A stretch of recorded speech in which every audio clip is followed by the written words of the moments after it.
itu kita sebagai manusia dan sebagai bangsa itu mesti berpikir double. Tadi saya terangkan bahwa masyarakat timur ini berpikir double.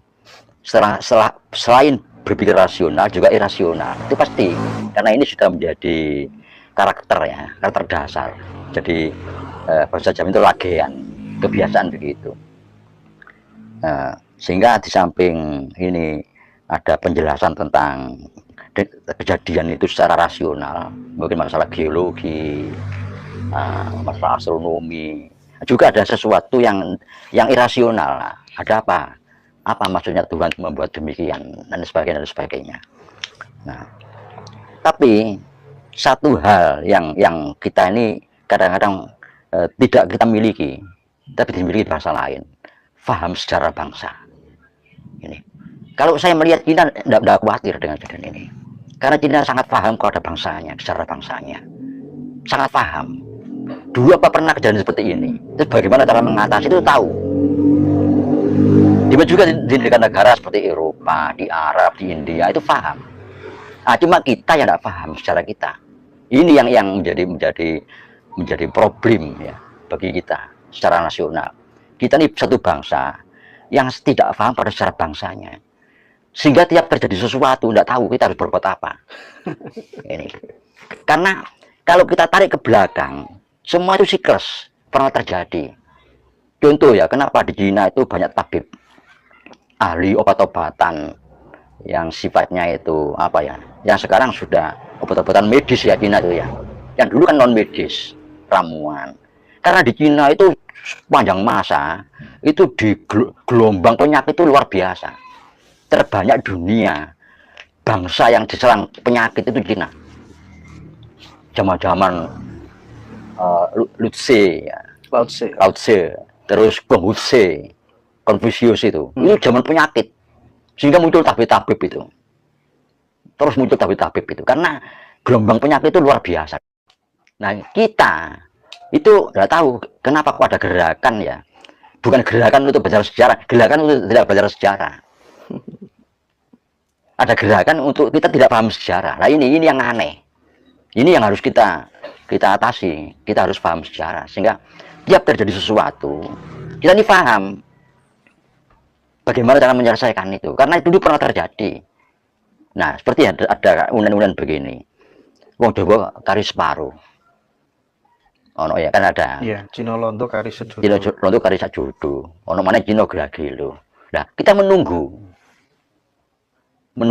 wong Jawa kari separuh. Jangan-jangan ini nanti loh itu. Padahal kita kalau melihat perang ya, perang Diponegoro, perang mulai terang Trunojoyo, perang Suropati, perang Diponegoro, melibatkan semua warga Tanah Jawa, terlibat perang itu. Perang Suropati misalnya, ada pro Suropati dan anti Suropati, terbelah, dan perang itu menghabiskan separuh dari masyarakat Jawa, kali separuh. Demikian pasca perang, demikian kita ini merdeka ya. Kalau kita hitung hilang separuh. Berarti unen-unen itu sebenarnya sudah terjadi. Nah, kalau ini nanti seperti itu lagi misalnya ya, kita tinggal tahu bagaimana penyelesaiannya. Kan selalu menunggu, satu tahun lagi janji ditunggu, sudah pernah terjadi. 1945. Iya, karena kita tidak tahu sejarah, sehingga kita masih menunggu, serba menunggu. Nah, kalau di negara lain menyebut bola, sifatnya itu bukan menunggu, menyebut bola. Mau datang sudah tahu, itu. Nah, ini kelemahan kita di sini. Iya. Kita kurang baca sejarah bangsanya, lebih paham sejarah bangsa asing.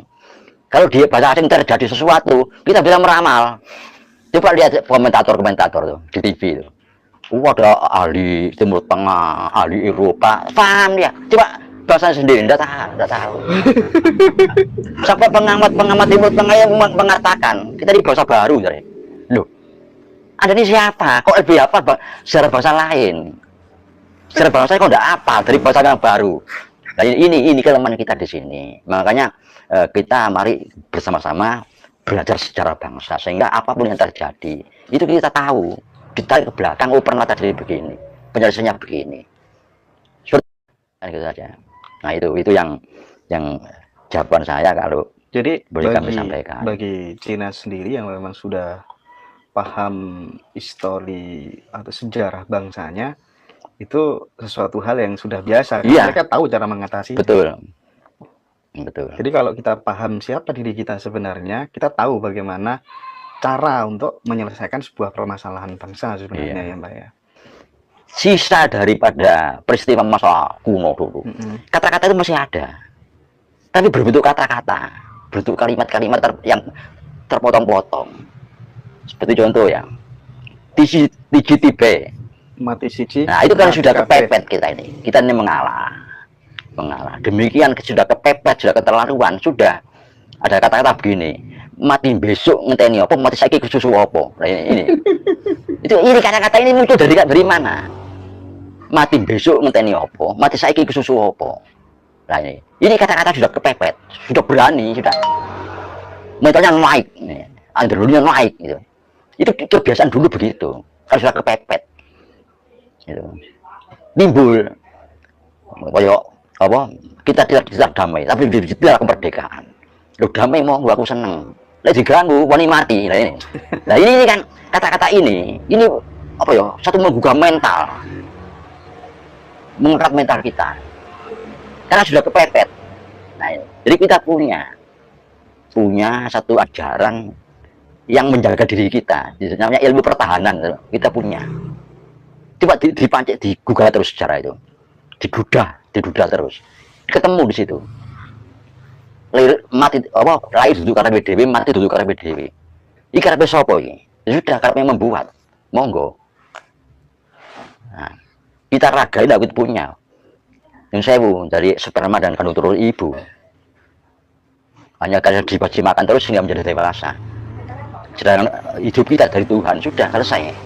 Nah itu ini kan menggugah mental semua pada saat kita kepepet. Nah, dulu pun begitu. Gitu. Jadi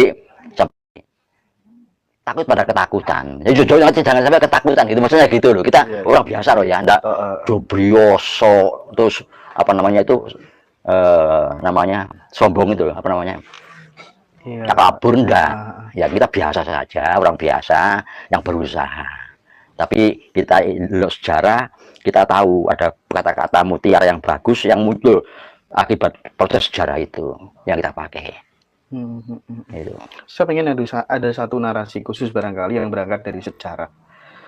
Misal seperti tadi sempat disampaikan Mbak Gatot, Gus Dur ini kan salah satu orang yang tidak punya rasa takut, orang duwe wedi bahasane.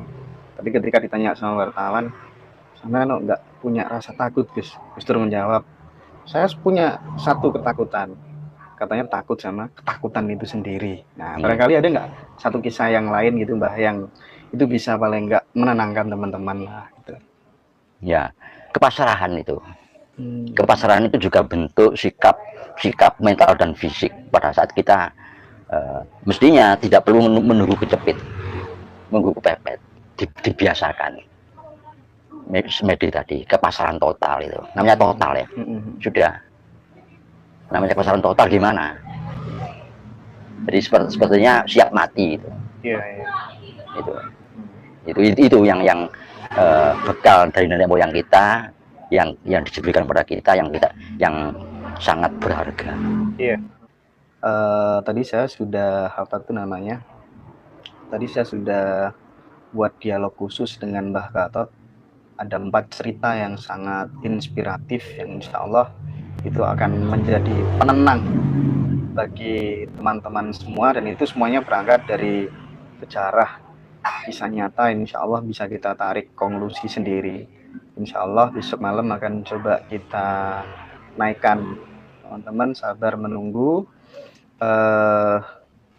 Saya kira dialog kita pada kesempatan malam hari ini barangkali ada statement final Mbak Gatot untuk mengakhiri perjumpaan.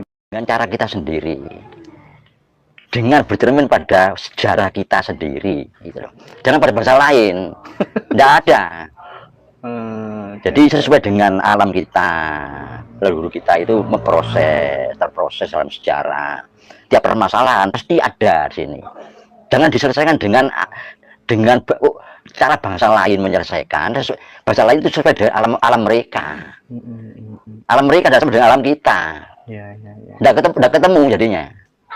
Nah, leluhur kita sudah memberikan apa ya, ramuan di situ itu, memberikan ajaran, karena kebiasaan terjadi terus saja. Apapun terjadi itu ada penyelesaiannya, sesuai dengan alam kita, sesuai dengan diri kita. Permasalahan apa saja, tidak perlu harus belajar pada cara bahasa lain menyelesaikan. Bahasa lain itu ya dengan cara bahasa lain sendiri. Cina dengan caranya sendiri, Eropa dengan caranya sendiri, kita pun dengan cara kita sendiri. Bagaimana? Ya belajar sejarah aja. Gitu, ya. Dari leluhur kita itu, jangan dengan leluhur bahasa lain. Itu. Ya ini jangan dikaitkan dengan agama itu suci. Ya itu lain loh itu ya. Tapi tentang kebiasaan leluhur itu leluhur kita buat pegangan. Karena yang ngalami, kita darah dagingnya. Ya, memorinya di sini, kita turunannya dari leluhur itu. Pernah mengalami, berarti kita pernah mengalami. Nah, kita dalam bentuk fisik yang dulu, memori tetap di sini ada, memori itu. Tinggal dibuka, langsung otomatis seperti mesin kan, jalan sudah, seperti mesin.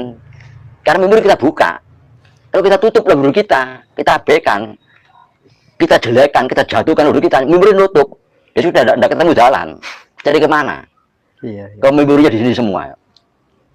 Nah itu mohon maaf ya, jadi saya mungkin agak kelatuk, ya itu yang perlu kami sampaikan. Iya, oke, Pak Gatot. Jadi memahami jati diri bangsa menjadi kunci sebuah kebangkitan. Itu ya, Pak Gatot ya? Iya, betul. Oke, bagi teman-teman yang baru bergabung, sekali lagi saya informasikan